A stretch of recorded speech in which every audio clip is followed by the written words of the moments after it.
युद्ध की स्थिति पैदा होती है तो वो हथियार बेचने वाली कंपनियों के लिए सबसे सुनहरा मौका होता है। अमेरिका जैसे देश युद्ध के हिसाब से अपनी रणनीति बनाते हैं। वो फाइटर जेट से लेकर तोप तक सबकी मार्केटिंग करते हैं और इसके लिए वो मीडिया का भी भरपूर इस्तेमाल करते हैं। और आपने कई बार ये भी देखा होगा कि फाइटर जेट्स बनाने वाली ये कंपनियां और बड़े बड़े हथियार बनाने वाली ये कंपनियां अक्सर बहुत सारे अखबारों में अपना विज्ञापन देती हैं। अब आप ये सोचिए कि ये विज्ञापन क्यों दिए जाते हैं। विज्ञापन आमतौर पर उन कंपनियों के लिए जाते हैं या उन प्रोडक्ट्स के दिए जाते हैं जिन्हें आम जनता खरीदने वाली होती है। हमारे और आपके जैसे लोग यानी आम लोग, उन्हें ना तो फाइटर जेट्स खरीदने हैं, ना उन्हें और कोई दूसरे ऐसे बड़े हथियार खरीदने हैं। फिर भी ये कंपनियां अखबारों में अपना विज्ञापन देती हैं और कई बार तो आपने देखा होगा फ्रंट पेज पूरा की पूरा इस तरह के बड़ी कंपनियां ले लेती हैं। ये असल में जो काम होता है, ये मीडिया पर जो उनका अपना बजट होता है खर्च करने के लिए, ये उसके लिए किया जाता है ताकि मीडिया में इन्हें लेकर पॉजिटिव खबरें छपती रहें। ठीक वैसे ही जैसे लॉकहीड मार्टिन प्रतिवर्ष अपने हथियारों के लिए मीडिया मैनेजमेंट करती है दुनिया भर में।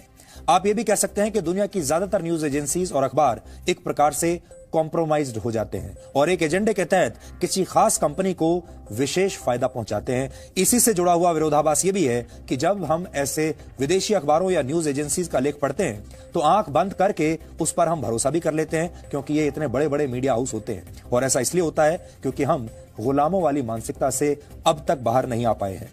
द न्यूयॉर्क टाइम्स जैसे अखबार को अमेरिका के राष्ट्रपति फेक न्यूज की श्रेणी में रखते हैं, लेकिन हमारे ही देश के बहुत सारे डिजाइनर पत्रकार ऐसे अखबारों में बिना किसी संकोच के अपने ही देश के खिलाफ भारत विरोधी लेख लिखते हैं।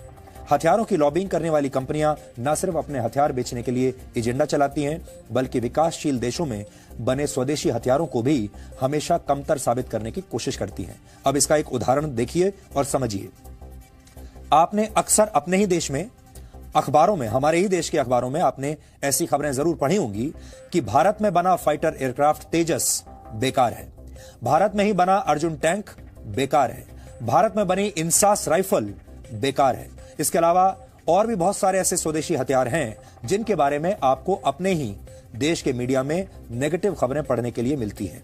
यह सब कुछ बड़ा सुनियोजित तरीके से होता है ताकि एक माहौल बना दिया जाए कि भारत में बनने वाले सारे हथियार बेकार हैं, इसलिए भारत को बाहर से दूसरे देशों से हथियार खरीदने चाहिए। इसी को हम मीडिया मैनेजमेंट कहते हैं। इसमें काफी हद तक हमारी खुद की भी असफलता है, क्योंकि हथियार बनाने के क्षेत्र में हम अभी तक वो मुकाम हासिल नहीं कर पाए जो अमेरिका और इजराइल जैसे देशों ने कर लिया, और इसी का फायदा लॉकहीड मार्टिन जैसी कंपनियां हमेशा उठाती रहती हैं।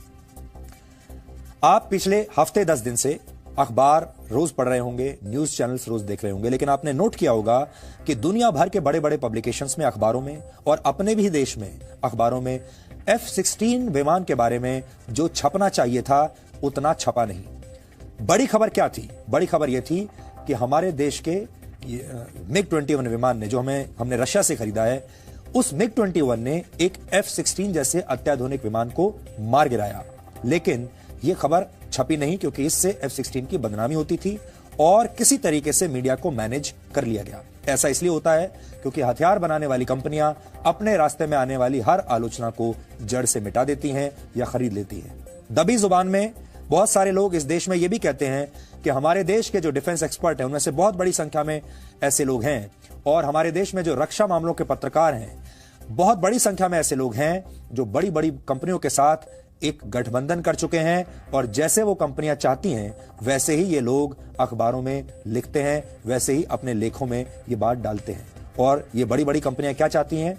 ये चाहती हैं कि भारत के ही लोग, भारत के पत्रकार और भारत के डिफेंस एक्सपर्ट भारत में बने हथियारों की आलोचना करते रहें, कहते रहें कि ये बेकार हैं, और विदेशों से बने हथियारों की तारीफें लिखते रहें। और अगर कोई विदेशी हथियार या सामान या एयरक्राफ्ट कभी खराब निकल जाए, उसकी पोल खुलने वाली हो, तो उस खबर को दबा दिया जाए। इसलिए इस राजनीति को समझने की कोशिश कीजिए। इसके बाद जब भी आप अखबार में किसी भी बड़ी हथियार बनाने वाली कंपनी का बड़ा सा विज्ञापन देखें तो समझ जाइए कि इसके पीछे की राजनीति और रणनीति क्या है। भारतीय